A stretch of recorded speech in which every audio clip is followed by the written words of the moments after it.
Good day mga ka-sports natin dyan. Koponan ni Abby Maranyo hindi umubra sa koponan ni Jovelyn Gonzaga. All-star ng Cherry-Tigo, hirap na hirap sa naging laban kanina kontra nga sa Zeus Coffee. Kitang-kita natin na talagang tinirabaho naman ito ni Ara Galang, ngunit hindi talaga nila napigilan ang galing ng Zeus Coffee. Shai Troncoso, nag-level up ang galing. Jovelyn Gonzaga, talagang sinuportahan ang kanyang mga ka-teammates at umiskor rin ng marami. Halos karamihan nga ng Zeus Coffee star players dito, lalo ang mga middle blocker ay naka-double digits. Samantalang pagdating sa mga middle blocker naman ng Cherry-Tigo ay walang naka-double digits. Ano kaya ang mga naging dahilan kung bakit hindi man lang umabot sa 5th set ang kanilang naging laban? At hirap na hirap nga ang Cherry-Tigo. Alamin natin ang buong detalye ng kanilang pagkatalo. Saan ba sila nagkulang? Pero kung bago ka muna sa aking channel, subscribe na, click ang ating notification bell para lagi kang updated sa lahat ng issues sa volleyball. Susunod na.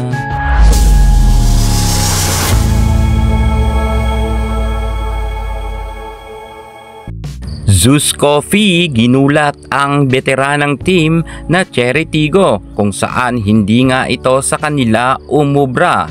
Napanalo man ng Cherry-Tigo ang third set, subalit kitang-kita natin na sobrang dikit pa rin ang scores. Iba ngayon ang galawan ng Zeus Coffee.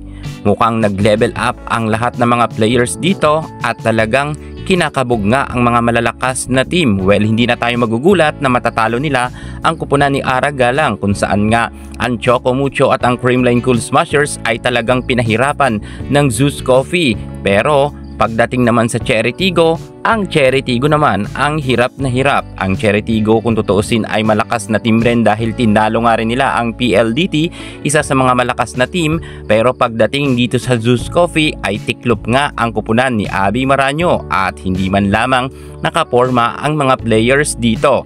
Abala man ang mga manlalaro ng Cherry-Tigo na magkaroon ng maraming scores ay napigilan nga ito.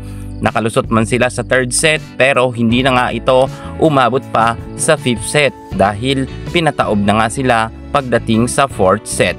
Eto nga ang naging resulta kung saan ang naka-double digits lang dito ay si Princess Robles na may score na 11 at ang ating Ara Galang ay talagang todo ang kanyang score sa 20 points at si Shaya Adorador ay 13 points. Silang tatlo lang talaga ang nag-level up pagdating sa Cherry-Tigo at lahat halos ng mga players na kanilang mga kako-teammates ay hindi man lang naka-double digits. Maging si Chang Abby Maranyo ay naka 7 points lamang.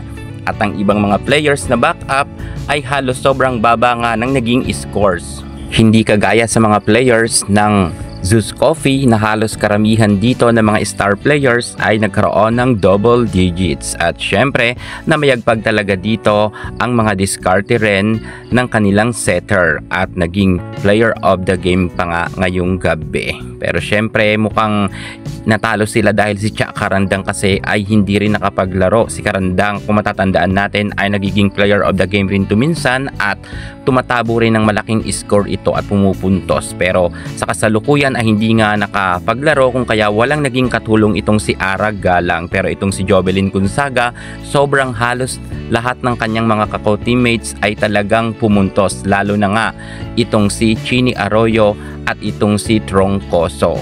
At well, meron pa silang Gamit at Gagate na nagkaroon rin ng double digits. So yan talaga ang mga naging dahilan. Pinaghandaan sila ng team nga ni Gonzaga pagdating sa laban ngayong gabi. At mukha kasing nagulat rin ang nasabi nating kupunan ni Abby Maranyo kung kaya hindi na nga talaga sila nakapalagpa. Kinulang talaga sila sa diskarte rin. At medyo inalat na rin ang kupunan ni Abby Maranyo kung kaya sila napatiklop ngayong gabi.